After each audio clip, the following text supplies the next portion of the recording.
যাদের ঈদে মিলাদুন্নবী সাল্লাল্লাহু আলাইহি ওয়াসাল্লাম এবং আল্লামা মুহাম্মদ তাহের শাহ মুহাম্মদ সাবির শাহ নিয়ে মাথা ব্যথা, তাদেরকে বলতেছি, তুমি তোমার বাবার সন্তান, এটা তোমরা হাদিস থেকে বের করে দেখাও। তারা কি বলে উনি 12 রবিউল আউয়াল আসে আর কেক কাটার মাধ্যমে ঈদে মিলাদুন্নবী উদযাপন করে। নাউজুবিল্লাহ বলেন। হারামাইন শরীফাইনের প্রধান ইমাম হযরত শেখ আব্দুর রহমান আস-সুদাইস হাফিজাহুল্লাহ, উনিও কেক কাটতেছে। তো পারলে ওনার বিরুদ্ধে ফতোয়া একটা লাগাও। পাকিস্তান থেকে বাংলাদেশে কেন আসে? উনি আওলাদ রাসূল হলে উনি তো মদিনা শরীফ যাবে, তো শাহজালাল ইয়ামানি কেন আসছিল? হযরত শাহ মাকদুম রূপোশ কেন এসেছিলেন? উনি আওলাদ রাসূল, এটার প্রমাণ হাদিসে নাই। তুমি তোমার বাবার সন্তান, এটা হাদিস থেকে প্রমাণ করো। এটা যদি বলতো যে উনি যে নবীর বংশ, এটা সনদ কি, তাহলে বুঝতাম প্রশ্ন ঠিক আছে। প্রশ্নই করতে জানে না। সৈয়দ মোহাম্মদ তাহের শাহ মাদ্দাজিলুল আলীর বিরুদ্ধে তারা যে কত অপপ্রচার তারা করেছে তার কোনো সীমা নাই। কোন মুসলমানের বিরুদ্ধে অপবাদ রটাতে পারবে না, এটা হারাম। এরপর তারা কি বলে উনি 12 রবিউল আউয়াল আসে আর কেক কাটার মাধ্যমে ঈদে মিলাদুন্নবী উদযাপন করে। নাউজুবিল্লাহ বলেন। একটা ভিডিও আপনি হয়তো দেখেছেন, হুজুর কেবলা কেক কাটতেছে, পাশে আল্লামা নঈম সাহেব হুজুর আছে।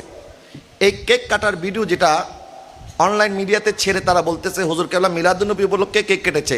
এটা হচ্ছে জামিয়ার সামনে যে মসজিদ হয়েছে, এই মসজিদ নির্মাণ করার পূর্বে ভিত্তিপ্রস্তর স্থাপন করা যখন হচ্ছে, তো যিনি মসজিদের জন্য প্রায় 10 কোটি টাকা খরচ করেছেন, জনাব আইয়ুব সাহেব, আবুধাবির একজন ব্যবসায়ী, উনি একটা কেক এনে হুজুরকে আবদার করে বলছেন হুজুর একটু কেকটা কাটেন। তো হুজুরও কেকটা কেটেছেন। তো কেকটা কাটা যদি অন্যায় হয়ে যায়, তাহলে হারামাইন শরীফাইনের প্রধান ইমাম হযরত শেখ আব্দুর রহমান আস-সুদাইস হাফিজাহুল্লাহ, উনিও কেক কাটতেছে। তো পারলে ওনার বিরুদ্ধে ফতোয়া একটা লাগাও। তাহলে ওনার বিরুদ্ধে ফতোয়া নাই, সব ফতোয়া খালি আল্লামা তাহের শাহের বিরুদ্ধে কেন? নবীজি সাল্লাল্লাহু আলাইহি ওয়াসাল্লাম ইরশাদ করেছেন, একজন মানুষ মিথ্যাবাদী হওয়ার জন্য এতটুকু যথেষ্ট, সে যা শোনে তাই বলে বেড়ায়। যাচাই বাছাই না করে যারা কথা বলে এরা হচ্ছে মিথ্যাবাদী।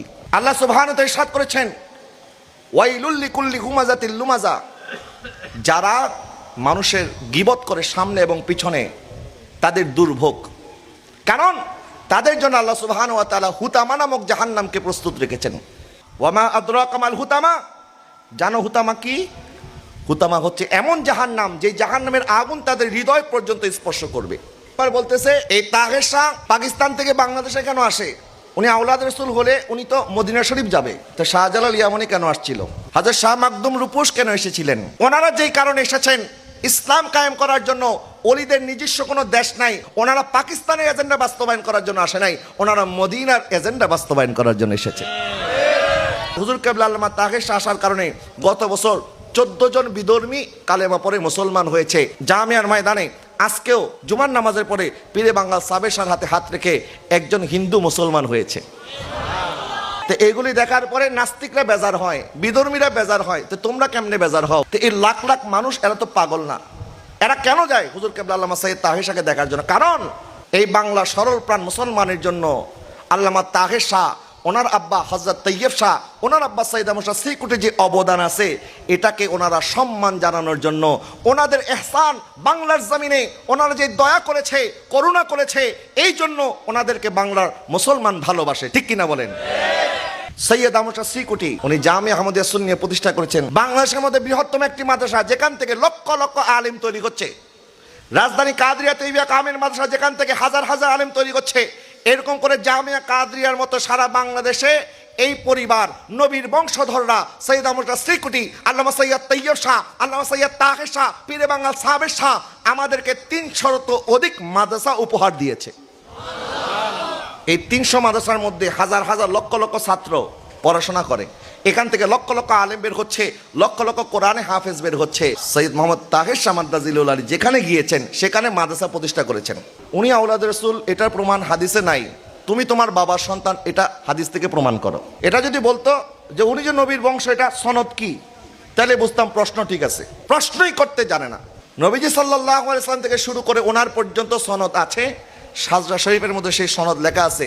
তাহের শাহ মাদ্দাজিলুল আলীর পিতা হযরত তৈয়ব শাহ, তৈয়ব শাহর পিতা হযরত আহমদ শাহ, এইভাবে উঠতে উঠতে উঠতে উঠতে হযরত ইমামে হুসাইন, তারপরে হযরত মাওলা কায়নাত মাওলা আলী এবং ফাতেমাতুজ জাহরা, ফাতেমাতুজ জাহরা থেকে আমার নবী সাল্লাল্লাহু আলাইহি ওয়াসাল্লাম, ওনার 41তম বংশধর। তারা বলে আমরা হুজুরকে কেন গাড়ির মধ্যে বসাই? আচ্ছা, কিছুদিন আগে আমাদের দেশের একজন গর্ব, একজন হাফেজ কোরআন, দুবাইতে একটি প্রতিযোগিতা হয়েছে। সেখানে সে ফার্স্ট হয়েছে, 100টা দেশকে মোকাবেলা করে 1 নাম্বার করে বাংলাদেশে এসেছে। আমরা খুশি না বেজার? এখন তারা এয়ারপোর্ট থেকে তাকে রিসিভ করলো, ফুলের মালা গলায় জড়িয়ে তাকে গাড়ির মধ্যে চড়িয়ে এয়ারপোর্ট থেকে তার মাদ্রাসা মিরপুরে, সেখানে তারা মিছিল করে নিয়ে গেছে। তো এই যে মিছিল করে নিয়ে গেছে, আমরা কি নিষেধ করেছি নাকি? কারণ এটা তাকে সম্মান জানানো হয় নাই, বরং কোরআনকে সম্মান জানানো হয়েছে। তাহলে তাকে সম্মান জানানো মানে যদি কোরআনকে সম্মান জানানো হয়, তাহলে যার মাধ্যমে এই বাংলার জমিনে এত এত শত শত মাদ্রাসা প্রতিষ্ঠা হয়েছে, আমরা নবীর আওলাদের সম্মানে ওনাকে গাড়ির মধ্যে বসাই। আমরাই তো জুলুসের মধ্যে সাধারণ আমরা যারা আছি, আমাদেরকে মানুষ পাইলে সেলফি তোলার জন্য কারাকারি যেভাবে লাগায় দেয়, তা আমাদের যদি এই অবস্থা হয়, হুজুর কেবলার কি অবস্থা হবে? লক্ষ লক্ষ মানুষের ভিড়ে ওনারা যদি আমাদের মতো রাস্তায় হাঁটে, মানুষ তো ওনাদেরকে চেপে মেরে ফেলবে। এই হাজার হাজার মানুষ সকাল থেকে দাঁড়িয়ে থাকে হুজুরকে এক নজর দেখার জন্য। এত লক্ষ লক্ষ মানুষ হুজুরের জন্য যদি দাঁড়ায় থাকতে পারে, তাদের কষ্ট হয় না, তোমার এত কষ্ট হয় কেন? এরা যারা দাঁড়ায় আছে এরা পাগল নয় তোমার মতো। তোমার মতো ভিউ বাড়ানোর জন্য ইউটিউবে কন্টেন্ট তৈরি করে হুজুরের বিরুদ্ধে কথা বলে ইউটিউব থেকে টাকা ইনকাম করবে, এই জন্যই তারা হুজুরের বিরুদ্ধে কথা বলে, আর কোনো কারণ নাই।